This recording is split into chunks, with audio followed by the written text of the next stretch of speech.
Abre, por favor, essa lição, essa revista, né? Tem logo no início da sua revista, página 1. Aqui nessa página número 1, a gente vai ter uma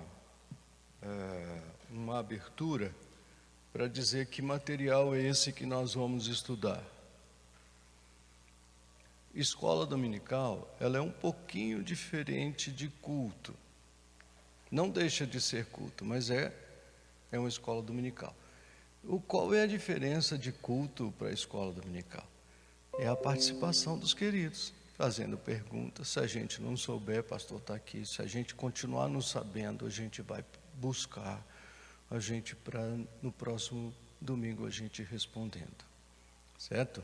Então você pode trazer caneta de casa, você pode trazer a sua Bíblia de casa, você pode fazer suas próprias anotações. Certo dia brinquei na escola dominical às 18 horas, e logo em seguida a Thelma apareceu com um caderninho, onde ela começou a anotar as coisas, né? Escola dominical é ensino.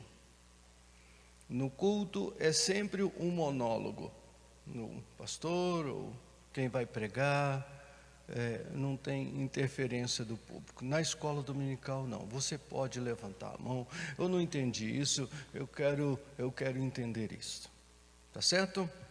A primeira coisa que nós vamos entender, que até o dia, claro, se a gente não pular nenhuma lição, até 3 de novembro, nós vamos estudar essa revista, até dia 3 de novembro. Então, ela tem uma proposta, assim, o tema central desses, até novembro, é criação, queda e redenção. Então, esses 3 temas vão nortear todo o nosso estudo até dia 3 de novembro. Criação, queda e redenção. E o nosso editor da revista, ele diz assim: é com muita alegria e profundo compromisso teológico que a Didaquê apresenta a você a presente edição dedicada a explorar os fundamentos da fé sobre a perspectiva teológica reformada. Então, quando você ouve essa palavra teologia, parece que é só pastor, só missionário, não é que vai estudar. Não é verdade, não é verdade. Teologia é uma palavra composta que ela tem tel, que vem do grego, e que tem como significado Deus. Logia é logos, palavra, logia, estudo. Então a teologia seria assim, um estudo sobre Deus. Estudar sobre a pessoa de Deus. E isso é fantástico, porque quando você pega numa perspectiva humana, como que um ser tão limitado como nós podemos estudar sobre um Deus tão ilimitado como é o nosso Deus? Então a gente vai tipificando alguns assuntos, e com esses assuntos a gente começa a conhecer Deus. No conhecer Deus, nós nos relacionamos mais profundo com o nosso Deus. Oramos com mais intimidade, cantamos com mais intimidade, jejuamos com mais intimidade. Então, quanto mais nós estudamos, mais nos aproximamos de Deus. Qual é a diferença desse ensino para o pensamento grego? Qual é a diferença? O pensamento grego diz que quanto mais conhecimento você tem, você é uma pessoa evoluída. É a chamada gnose. Você precisa conhecer, você precisa conhecer, você precisa conhecer. Não. Nas escrituras é diferente. Quanto mais você conhece, mais humilde você fica. Quanto mais você estuda de Deus, mais consciência você tem de quem é você. Então, teologia não são para pastores, né? Só que existe uma teologia reformada. E nós somos uma igreja reformada, brincando como o reverendo Hilário faz, uma igreja reformada sempre reformando. Nós temos princípios onde nós precisamos estudar sobre a teologia reformada.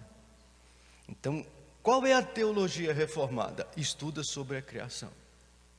E a criação, está dizendo aí, então, no segundo tópico dessa lição, ele vai dizer assim, sobre o tópico criação, queda e redenção, olha que coisa linda que está escrito aí, queridos. O agir glorioso de Deus na história da salvação. Então, o que nós vamos estudar nesse trimestre todo? Nós vamos estudar o agir de Deus, gracioso, sobre a história da nossa salvação. E isso é maravilhoso quando você começa a entender que é o agir de Deus, é o agir de Deus. A revista que você tem, é sua, tá bom? Você vai poder levar para casa, você vai poder, daqui um pouquinho, ela vai ficar assim, riscada para todos os lados, né? Você pode levar para sua casa, não tem problema nenhum, ok? Aí, logo no tópico, ele vai falar da criação divina. A primeira parte dos estudos focaliza a obra soberana de Deus na criação do universo e da humanidade, ressaltando a beleza da criação como reflexo da glória do Criador. Então, quando nós olhamos para a criação, quer ver? Abre a sua Bíblia, por favor. Salmo de número 139. Abre aí para você ver. Está vendo? Por isso que é bom você trazer a sua Bíblia de casa, não é?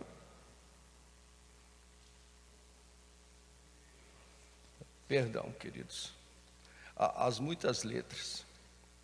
É 19. Não é 130. É o 19. Nós estamos falando dessa obra de Deus, esse agir glorioso de Deus, a obra da criação como reflexo da glória de Deus. Olha o que diz o Salmo 19. Os céus, não olha lá, olha para a sua Bíblia. Isacão está traduzindo lá para nós, mas vamos abrir nossa Bíblia, né? Para, Levi, olha para a sua Bíblia, Levi, não é? Como que está escrito aí? Os céus proclamam a glória de Deus. Não estou pregando. E o firmamento anuncia as obras das suas mãos. Olha que lindo, olha que lindo, olha que lindo está escrito aí. Um dia, discurso ao outro dia, e uma noite revela conhecimento a outra noite. Olha que coisa fantástica. Não há linguagem e nem há palavras, e dele não se ouve nenhum som. No entanto, por toda a terra se faz ouvir a sua voz e as suas palavras até os confins do mundo. Então, esta criação é maravilhosa, é de um Deus maravilhoso que criou todas as coisas. Então, Deus criou tudo muito perfeito, muito perfeito. E o muito, claro, é uma expressão que nós usamos, não é? Para dar ênfase. Mas Deus criou tudo perfeito, perfeito. Então, o que acaba com essa perfeição? O que mancha essa perfeição? É o pecado. Aí está a queda da humanidade. A segunda parte dos estudos investiga a natureza do pecado e as suas consequências devastadoras. Então, aquilo que era muito lindo, agora já não é tão lindo assim, não é? Aí quando você começa a olhar o seu dia a dia, alguém num Porsche, num carro bonito, simplesmente o motoqueiro passa e quebra o retrovisor do Porsche. Ele vai lá e atropela o rapaz. Quais são os efeitos do pecado? E a teologia reformada trabalha com o pecado. E pecado tem nome, tem nome, não é? E diz mais ainda: contemplando a gravidade da queda, à luz da justiça divina e da necessidade da redenção. Quer ver, queridos, que coisa linda? Abre a sua Bíblia no livro da Gênesis, abre. Gênesis,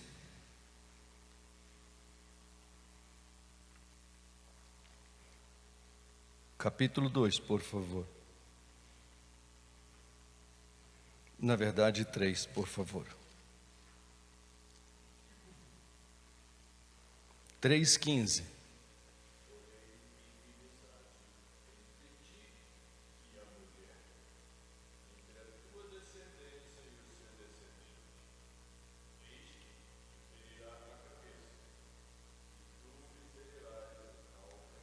Redenção, queridos. Então, o que Deus vai trazer nesses estudos para nós é trazer de novo essa beleza. Lembrando que quando o homem foi formado na sua criação, diz Deus que ele faria o homem à sua imagem, conforme a sua semelhança. Deu para entender? Na criação, os únicos somos nós, que fomos criados à sua imagem e à semelhança de Deus. Então, nós temos uma responsabilidade fantástica de que, junto com Deus, nós trazermos de volta essa beleza toda que a criação precisa ver. Olha a responsabilidade.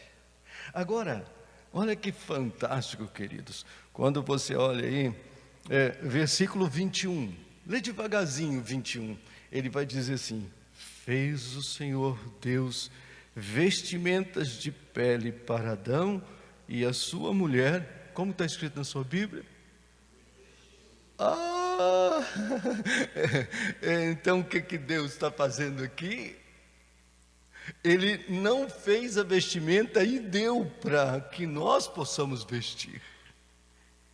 É Deus que nos veste, é Deus que coloca em nós essa redenção.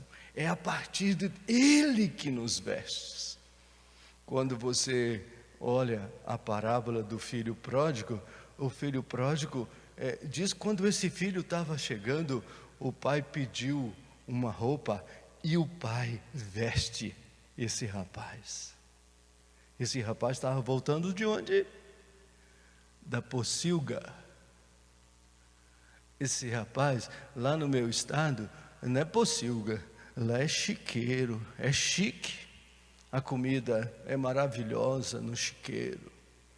Então, esse rapaz, quando volta, o pai traz a melhor roupa e o pai o veste. Sabe que naquela parábola do filho pródigo, o que significa vestir o filho? Eu estou santificando você, eu estou te dando roupas novas, eu estou transformando você de dentro para fora. Por que ele coloca uma sandália nos pés daquele menino? Porque escravo anda descalço, mas filho anda com sandália nos pés. Por que ele colocou um anel? Porque eu tenho uma aliança com você, eu tenho um compromisso com você. A mesma coisa Deus está fazendo conosco. Então, a redenção, queridos, nada mais é que a redenção divina. A terceira e última parte dos estudos explora as promessas redentoras de Deus ao longo da história bíblica, celebrando o ápice da redenção em Jesus Cristo e a eficácia do sacrifício na cruz. Então, esse trimestre nós vamos estudar esse agir glorioso de Deus na história da salvação, na história da redenção.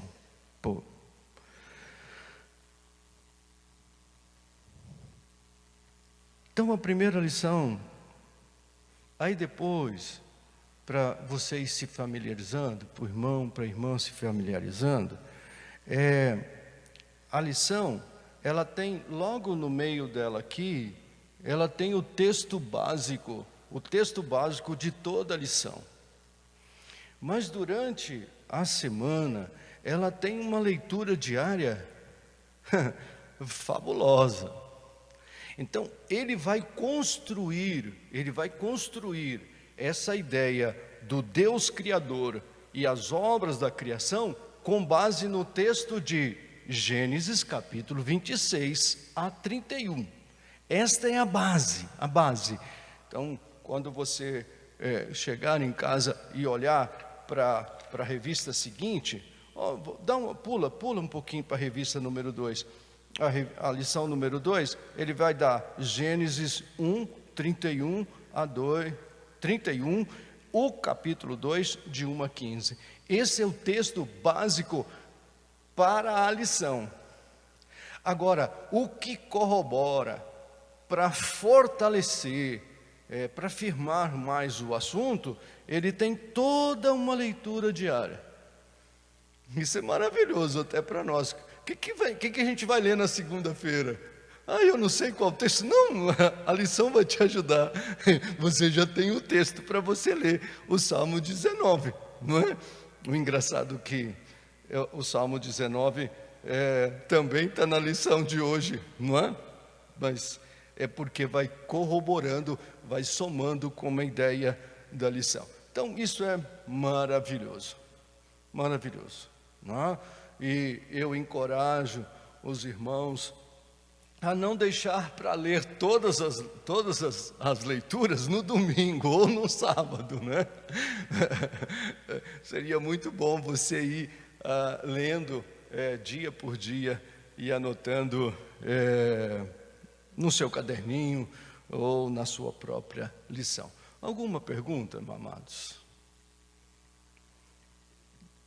Um outro aviso. Não é o Eliezer que é professor da escola dominical dos adultos, tá certo?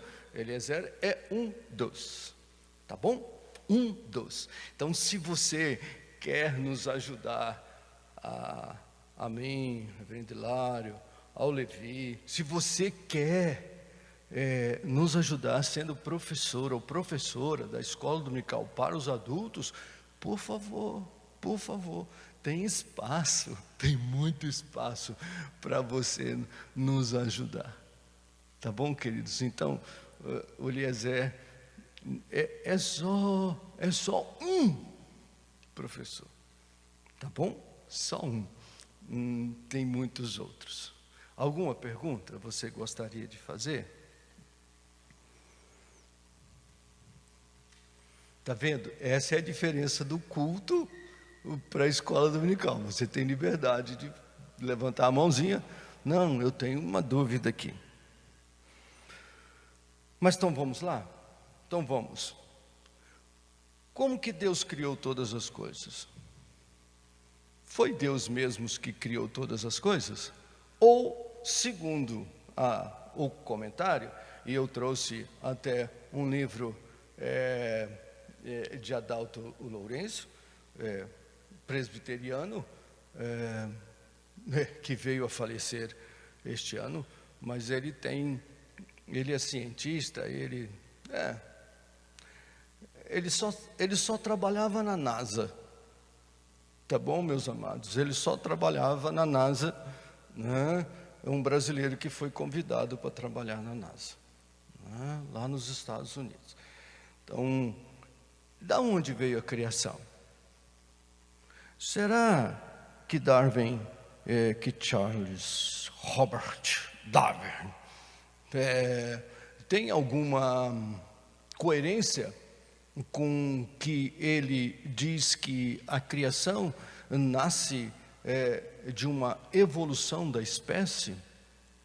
Como que a gente crê que foi a criação? Ela veio do nada ou ela veio dessa explosão que um bendito de um átomo resolveu explodir, e nessa explosão surgiu as espécies, e as espécies começaram a evoluir? Como que você vê isso? É evolução? Não é evolução? A criação veio do nada? Como que é isso?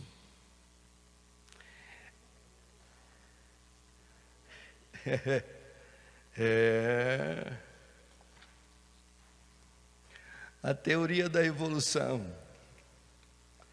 Antes de desenvolvermos um estudo sobre a proposta evolutiva e o livro da Gênesis, precisamos esclarecer algumas confusões. Porque todo mundo fala de Darwin, mas ninguém lê as coisas do Darwin. Todo mundo acha que Darwin está falando sobre a criação. E ninguém fala a verdade sobre o que Darwin escreve.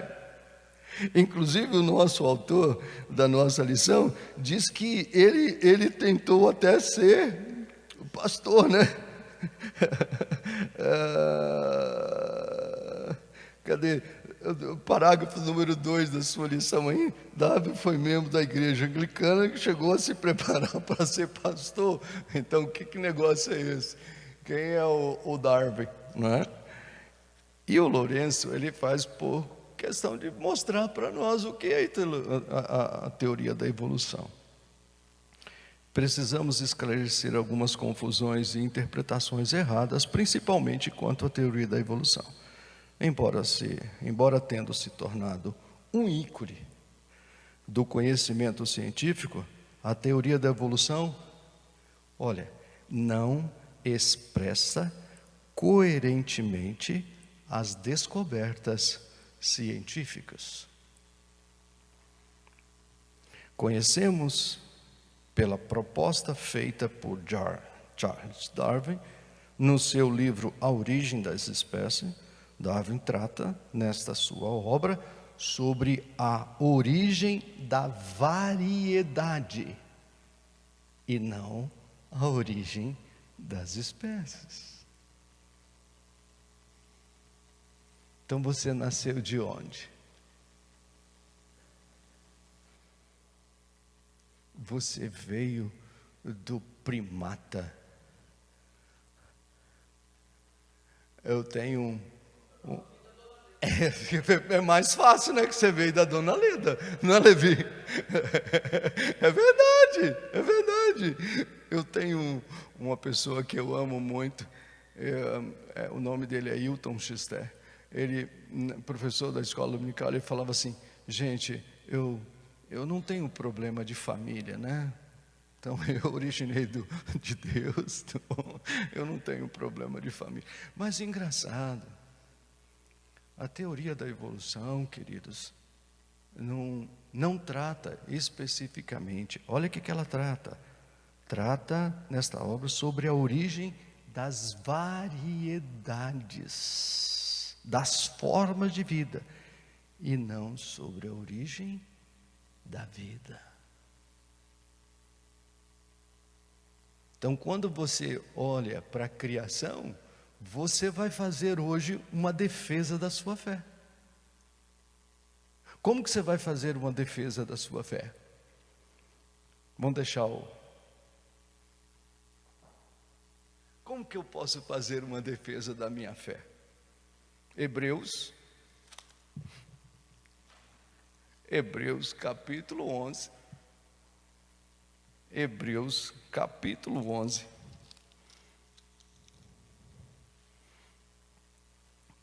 versículo de número 3.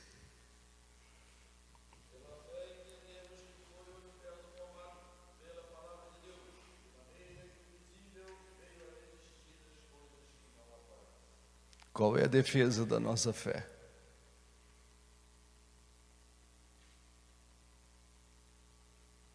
Hein, presbiterianos? Qual é a defesa da nossa fé? Pela fé entendemos. Dúvida? Pela fé entendemos que foi o universo formado pela palavra de Deus. E Logos é o quê? Logos é palavra.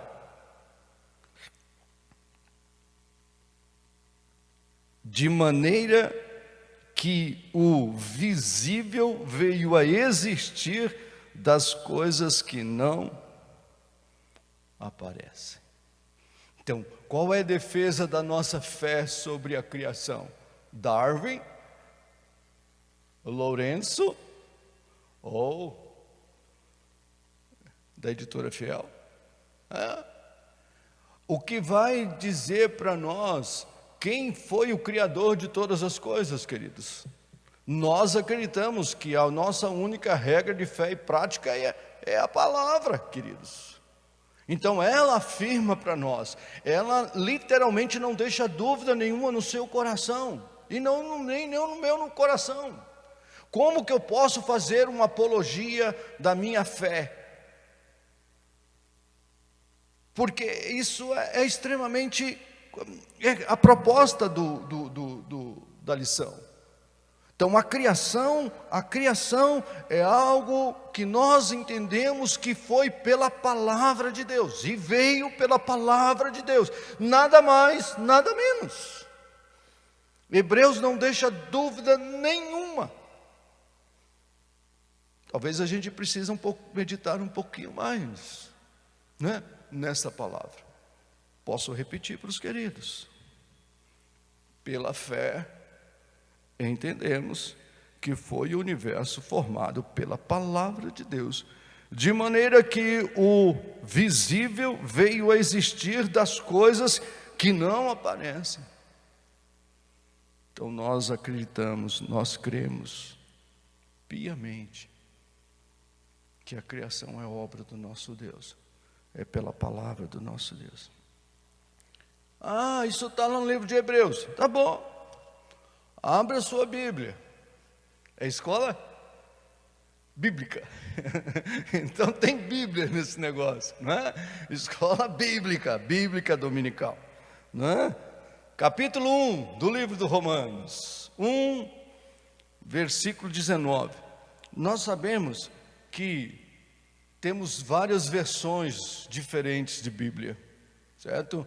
A Thelma, inclusive, traz até uma referência de tradução diferente. Então, quando eu estiver lendo aqui, ou o irmão estiver lendo, e você quiser ler na sua versão que você tem, fique à vontade, meu amado. Leia na sua versão. Romanos capítulo 1, a partir do verso 19. Porquanto o que de Deus se pode conhecer é manifesto entre eles, porque Deus lhe manifestou. Porque os atributos invisíveis de Deus, assim como o seu eterno poder, como também a sua própria divindade. Como está escrito na sua Bíblia aí? Hein? Versículo 20. Claramente se reconhecem. Desde quando? Desde o princípio do mundo, sendo percebido por meio das coisas que foram criadas. Tais homens são o quê? Indesculpáveis. Então nós cremos que a criação é obra desse Deus magnífico, desse Deus eterno, desse Deus bom, desse Deus misericordioso, desse Deus criador. E eu colocaria uma outra palavrinha para nós: protagonista da história. Então, quando você olha para a criação, o que a criação quer mostrar? A criação, simplesmente a criação, ela vai mostrar a criação, mas ela vai mostrar o que para nós? Quem é o protagonista da história? E a pergunta que a gente precisa fazer: se Deus é criador de todas as coisas, então Ele me criou, Ele é o protagonista da minha história? Ou quem é o protagonista da minha história? São as circunstâncias? O meu joelhinho detonado? A minha pressão que não regula mais? Está brincando de alto e baixo. Quem é o protagonista da minha história? Quem é o protagonista da sua história? Quem é o protagonista da sua família? Quem é o protagonista? Quer ver? Abre, por favor.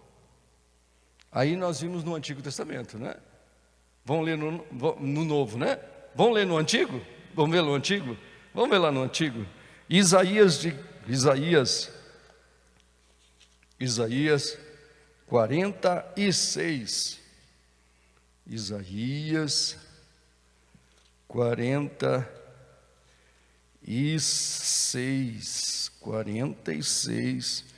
Eu anotei aqui o versículo de número 9.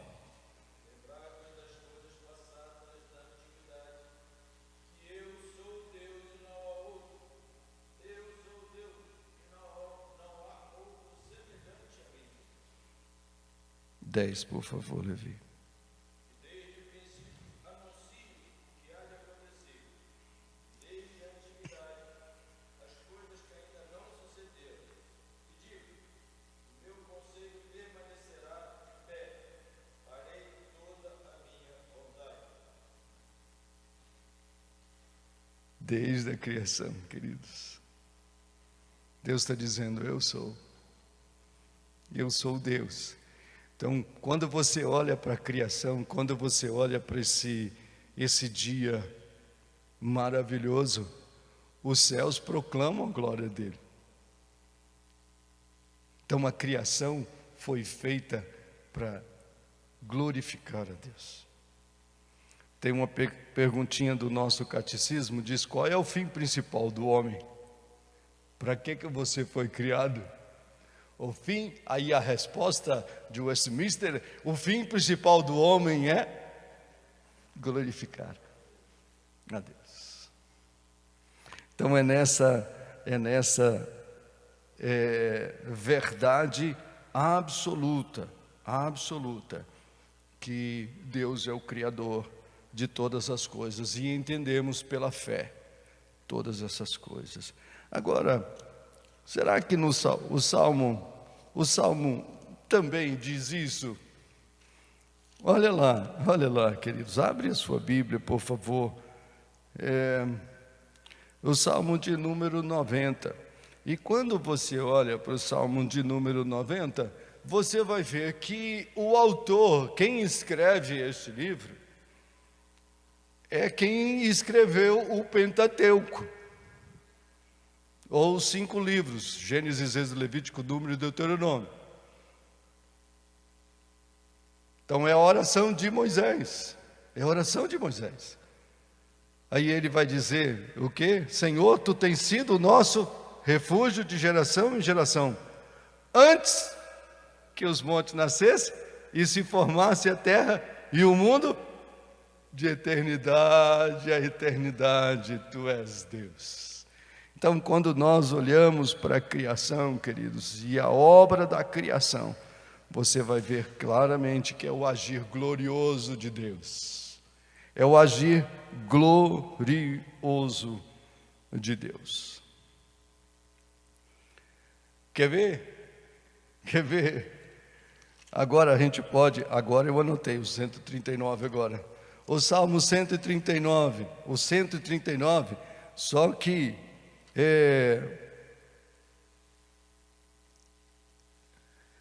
Quem criou você? Você é fruto de um acidente, não é? Tipo, perdão uma expressão, não é? Tipo assim, um fruto de uma camisinha furada. Ou a pílula do dia seguinte não deu resultado. Como que é você? Como que é você? Aliás, no meu tempo não tinha tantas essas tecnologias, né? De DIU, esse monte de coisa que nós temos hoje, não é? Quem é o Criador? Senhor, Tu me sondas e me conheces. Sabe quando me assento e quando me levanto. De longe penetras os meus pensamentos.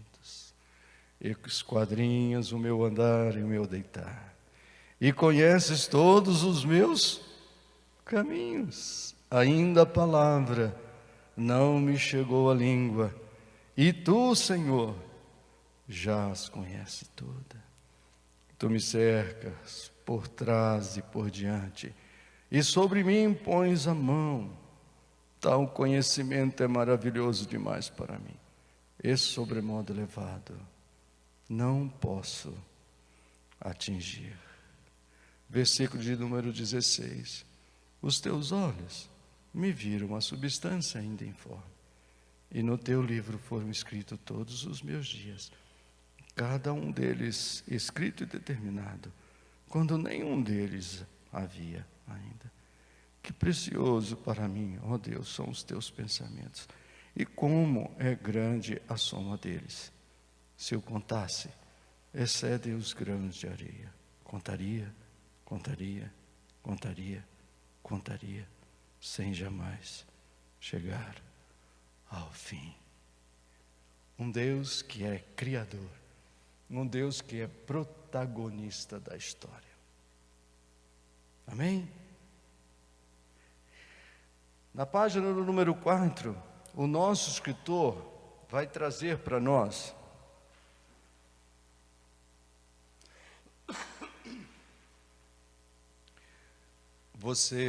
nós vamos ter vários tipos de professores. Tem professor que gosta de ler a lição, tem professor que não lê a lição. Eu não leio a lição, não é? Eu pinço da lição, né? Algumas coisas para que aquilo que você estudou em casa. Tudo bem, Deus, nem todo mundo ganhou a revista antes, né? O pastorzão ganhou agora, né? Então, qual é a proposta? Quando o Eliezer estiver aqui, a gente só vai pensar alguma coisa da história, mas você pode interromper o Eliezer a qualquer momento, tá bom? Mas olha o que diz o nosso autor, o quarto tópico desta criação e a obra da criação. O que o quarto tópico vai trazer para nós? Ele vai trazer que a decisão divina foi de nos abençoar com a criação. Deu para você entender? A decisão foi divina, a decisão não foi por uma necessidade. Ele decidiu, e no ele decidir, ele vai dizer literalmente que ele vai abençoar o seu povo. E quando nós olhamos para as Escrituras, nós vamos ver exatamente, no livro de Números, está escrito literalmente assim: quando o povo saía, Moisés abençoava o povo. Quando o povo voltava, Moisés de novo abençoava o povo porque estava voltando. Então, há uma proposta grande na decisão divina da criação, e a sua obra criadora é de nos abençoar. O escritor vai trazer para 4 tipos, 4 bênçãos da criação. A primeira está lá na página 5, no primeiro parágrafo. Ele vai dividir todas as quatro. Ele vai mostrar que a bênção divina da criação está em relação a Deus. Olha lá, diante do ensino bíblico sobre o ato criador de Deus, cada um, está aí comigo? Estão comigo? Deve se sentir desafiado a viver e a afirmar um posicionamento consciente em relação a 4 atitudes essenciais. Qual é a primeira? Segunda? Terceira? E com quem? De novo, Levi, eu preciso trazer o pauzinho. Está vendo? De novo com o pauzinho. Na vestimenta do povo de Israel, o povo de Israel tinha que trazer uma pazinha na roupa. E ele vai dizer assim: quando você sair do acampamento, e quando você for defecar, você tem que ter uma pazinha. E nessa pazinha você vai pegar, vai fazer um buraquinho e vai enterrar. Então você vê que a criação reverbera no meio ambiente. Será que isso é verdade? Será que isso é verdade? Abra o Gênesis, por favor. Gênesis 1. Na verdade, Gênesis 2, né? Versículo número 15.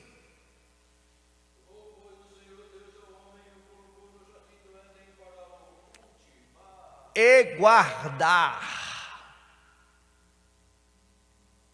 Aí vai a briga da araucária nossa, né? Vão tirar uma araucária, não vão arrancar uma araucária. Aí o pessoal agora está fazendo diferente. Ela começou a nascer, eles estão tirando. Está nascendo, estão tirando.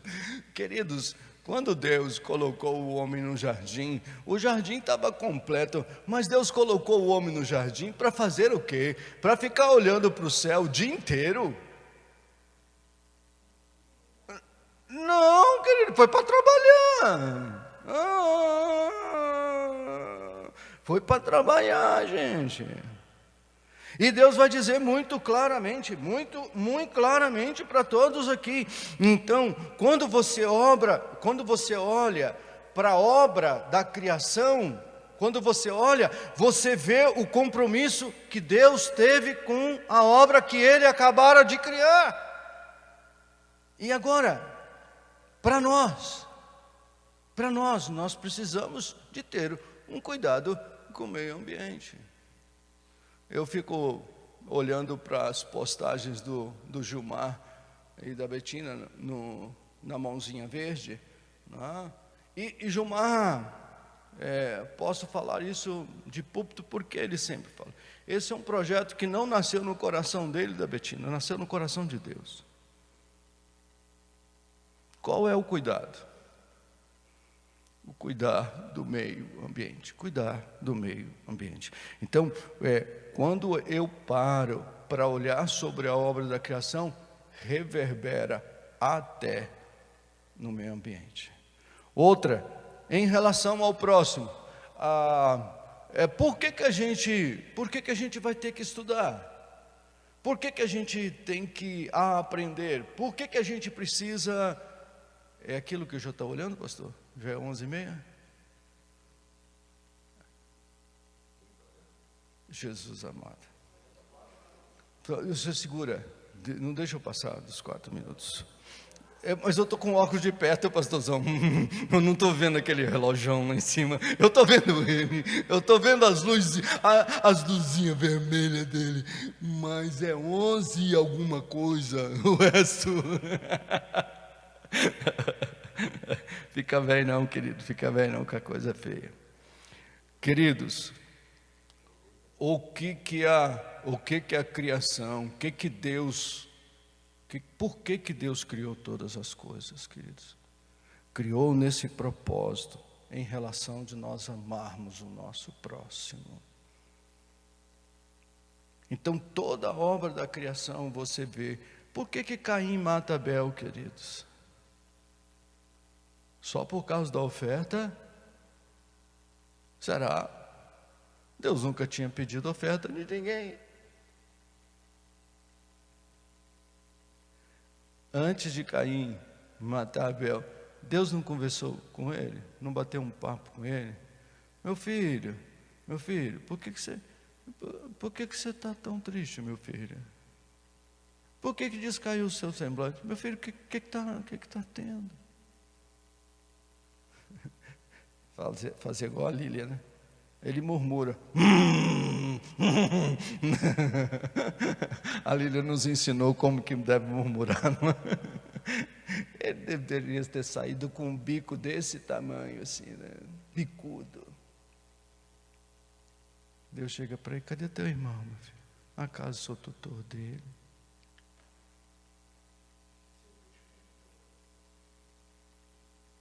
Foi, Caim. O sangue do teu irmão clama por mim. Queridos, a criação reverbera. Essa obra criadora do nosso Deus traz reflexo junto com o nosso próximo. Quer ver? Traz um reflexo de como que nós cuidamos de nós mesmos. Como você está cuidando da sua saúde? Você abandonou a sua saúde? Cadê o exercício físico? Está fazendo? Não, acabou. Não tem mais. Não. Olha, a obra da criação pede para você dar uma caminhada. Anda lá no condomínio. Dê uma volta no condomínio. A obra da criação, a obra do nosso Deus, essa obra aqui traz uma relação diferente entre você e você mesmo. E a obra da criação vai mostrar para você, literalmente, que vai mudar o seu relacionamento com Deus. Então foi uma decisão divina de abençoar. O primeiro tópico foi uma decisão divina de criar. Foi uma decisão divina de identificar as coisas. Foi uma decisão divina de delegar para o ser humano cuidar. A consciência desse mandato cultural nos torna pessoas responsáveis quanto ao zelo por todas as coisas. Queridos, vamos terminar? O que nós aprendemos? O que nós aprendemos hoje? O que você leva para casa hoje?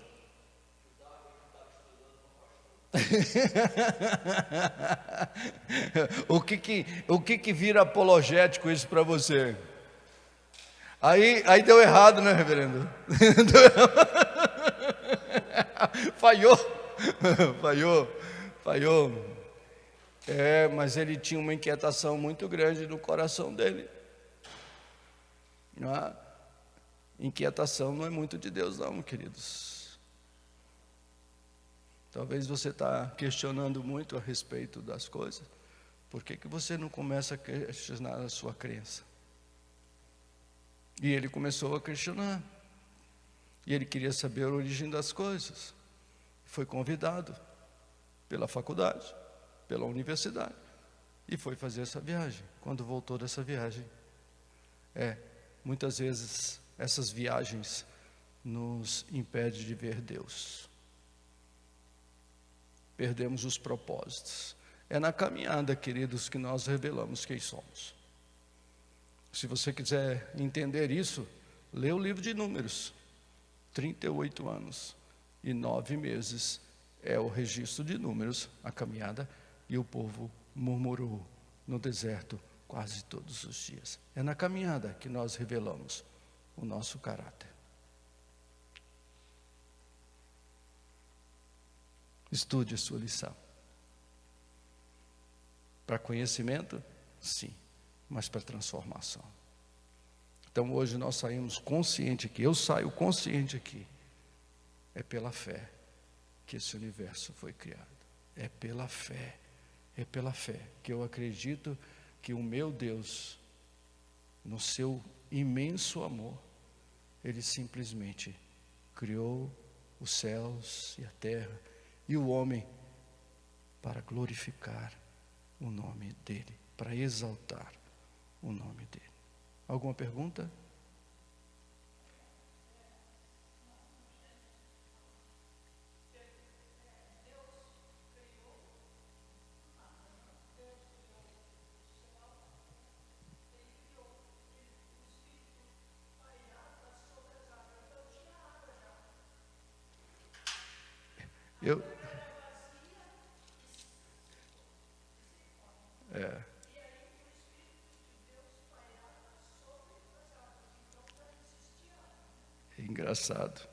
Engraçado. Quando você para ler as Escrituras, as Escrituras, o versículo número 1, diz: no princípio criou Deus os céus e a terra. Verdade? Versículo número 1. Versículo número 2, cadê os céus? A terra só. Cadê os céus? Cadê o céu? Não, ele criou o firmamento. O firmamento não é céu. Deu para você entender, meu querido? Deu? Não é o Eliezer. Tá bom? Diz no princípio, criou Deus os céus e a terra. Ele esqueceu o céu. Não esqueceu o céu. Ele vai concentrar todas as suas forças agora na terra. Porque a terra, queridos, estava literalmente um caos. Quando você olha para essas águas, o Espírito de Deus está como? Sobre. Então o caos nunca atinge o nosso Deus. Já existia água? Provavelmente. Mas o Espírito deles pairava sobre as...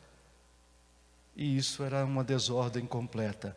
Tanto é, Zeli, que depois ele vai fazer separação entre a terra, a porção seca e a água. Então a criação espelha quem é o nosso Deus. Ele focou. Quem escreveu o livro da Gênesis, como que diz que é Moisés, ele focou na terra. No princípio, aí aquelas expressões bonitinhas no hebraico, né? Bereshit, Bará, Elohim. As 3 primeiras palavras. O Bará criou a partir do nada. Olha o poder do nosso Deus. Paizinho, obrigado. Muito obrigado. Eu saio daqui nessa certeza absoluta que o Senhor faz uma defesa da minha fé. O Senhor fortalece ainda mais a minha fé para o meu relacionamento com o Senhor, para o meu relacionamento comigo mesmo, para o meu relacionamento, Deus, com o meu próximo. O Senhor fortalece a minha fé. O Senhor diz que todas essas coisas foram criadas e nós acreditamos que foi por fé. Então eu saio daqui consciente, Deus, que o Senhor fortalece tanto a minha fé, que eu tenho agora uma responsabilidade com a natureza, de cultivar, de cuidar da natureza. Deus, isso não é simplesmente algo como bonito, mas não. É algo que a criação mostra para mim claramente a defesa da minha fé, no que eu acredito, nesse Deus Todo-Poderoso, que criou os céus e a terra. E foi por fé, e é por fé que nós andamos. É por fé, porque sem fé é impossível agradar ao Senhor. Ajuda-nos, Deus, nessa caminhada, em nome de Jesus. Amém. Deus abençoe.